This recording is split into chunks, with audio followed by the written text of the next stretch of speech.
राजांच्या कमरेला शंभूराजांची घट्ट हातमिठी पडली. आपले राजांच्या जाम्यात झाकले गेलेले तोंड ते डावे उजवे घुसळून टाकीत होते. त्यामुळे कपाळीचा गंधटिळा विस्कटला जात होता. राजांच्या टोपाची मोतीलग हिंदोळत होती.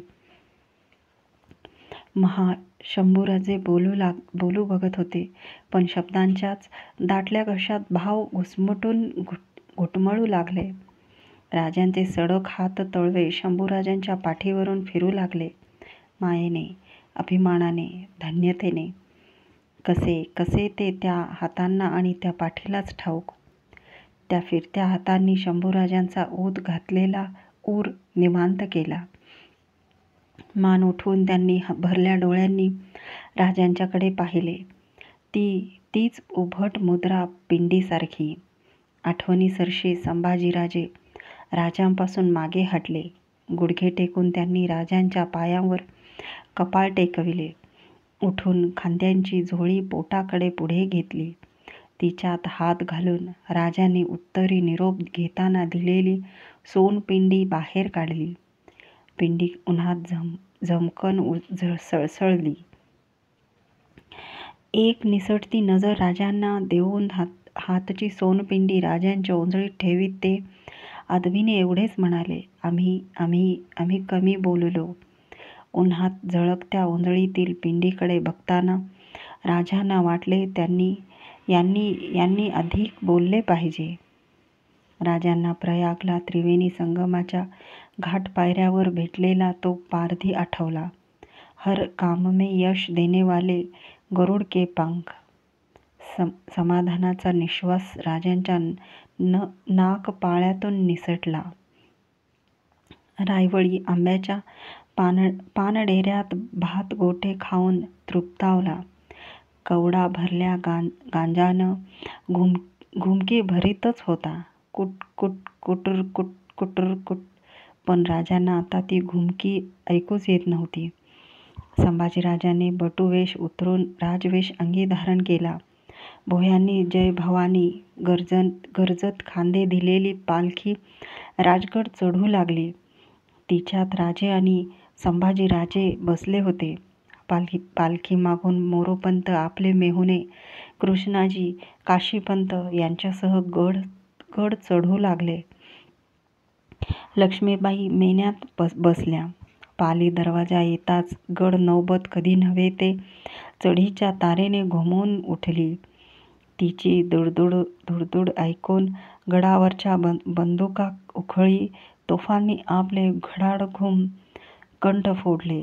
बारांची दणकी धडधड गुंजन मावळ खोऱ्यात घुमू लागली. संजीवनी माचीवर पालखी ठाण झाली. राजे शंभूराजे पाय उतार झाले. एक चालीने चालू लागले. मागून भरल्या मनाची इमानी मंडळी चालली. माचीची माणसे झुंडीने पुढे येत पायदर्शने घेऊ लागली. बाले किल्ल्यावर बाहेर निघणारे भुयार आले. धारकऱ्यांनी धून हटविली. राजे संभाजीराजे भुयारात उतरले. टेंभ्याचा धुसर मंद प्रकाश पायऱ्यावर उतरला होता. चालताच दोघेही एका पायरीवर थांबले. एकमेकांना नजर भिडवताना ते शांत होते. भोसल्यांना भुयारीचे भय कधीच नसते, वाटेवरच्या किंवा जीवनाच्या वाटेवरच्या, कारण त्यांच्या भाळी भवानीचा भंडारा भरलेला असतो. बाले किल्ला आला. सदर चौकाच्या उंबरठ्यापर्यंत स्वाऱ्या आल्या. कुणालाच कल्पना नसताना आतून गोंदल्या हातात काळेत कोंबडे घट्ट धरलेली धाराऊ एकाएकी पुढे आली. शंभूराजांना बघताच तिचा कुणबी प्रेमा उमळून आला. बोल निसटले. अर माझ्या लेकरा, कुठं होतास यदोळ. हातचे कोंबडे तिने शंभूराजांची डावी बगल धरून सरासर 3 वेळा उतरले. भेदरले कोंबडे कसे तरीच केकाटले. धाराऊने ते फडफडत्या पंखानिशी दूर फेकून दिले. आऊ. संभाजीराजांनी सर्वांसमक्ष तिच्या कुणबी पायावर आपले राजकपाळ टेकले. पदराच्या उच्यात नारळ घ्यावा तसे धाराऊने वाकून त्यांना पोटाशी घट्ट बिलकते घेतले. कधीतरी फार पूर्वी सईबाई साहेबांना सांगावासा वाटलेला विचार धाराऊचे भाबडे मन पुन्हा एकवार गोंधून गेला. राजांच्या या लेकराला कोण्या पाप्याच्या बदनजरांची मुंगी कंदी बी डसू नये. धाराऊच्या डोळ्याच्या मावळ घागरी पाझरू लागल्या. धाराऊला सोडून राजांना खेटून शंभूराजे सदरेच्या दगडी उंबरठ्यात उभे राहिले. सुवासिनींनी त्यांच्या पायांवर शिंग भरल्या घागरे रित्या केल्या. त्यांचे पाणी शंभूराजांच्या पायी चालून पडलेल्या भेगात शिरून चरचरले. चेहऱ्याभोवती बाजळली नजराने फिरली. संभाजीराजे भिरभिरे डोळे घेत शोधित होते माँसाहेबांना. उंबरठा पार करून ते राजांच्यासह सदर चौकात आले. कधी नव्हे त्या जिजाऊ सदर चौकात येऊन उभ्या होत्या. तिथे उभे राहणेही त्यांना असह्य झाले. यमुनेच्या मायाळ पात्राने पलटी घेतली. थकल्या जिजाऊंच्या पायात बळ उतरले. कपाळीचा कुलवंत पदर घरंगळा झाला आहे याचे भान त्यांना उरले नाही. त्या सामोऱ्या चालत आल्या. त्यांच्या रूपाने मावळी औपणाची एकवट मूर्तीच चालत आली. राजांना सोडून पायझेप टाकीत शंभूराजे उसळले. क्षणात त्यांची जिजाऊंना बिलकती घट्ट हातमिठी पडली. सदर चौक दाटून आला. माँसाहेब, माँसाहेब प्रत्येक शब्दानिशी शंभूराजांचा ओर भरून येत होता. एका विचाराबरोबर तर त्यांचे भरले छातवान कसे गच्च गच्च दाटून आले. माँसाहेबांच्या अंगच्या नेसूलाही एक प्रकारचा भावमंगल वास येतो. जीवाचा कोंदवा करून टाकणारा, बुक्क्यात मिसळलेल्या भंडाऱ्यासारखा.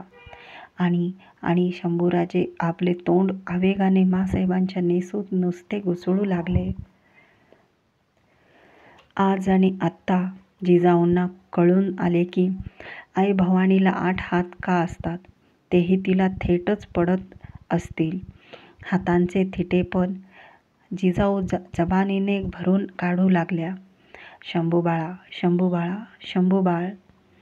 त्या थपथपत्या मिठीतही जिजाऊंच्या मनावर एका विचित्र विचाराची घोरपड बोचऱ्या नख्या रूपवीत सरासर निर्दयपणे चढून आली.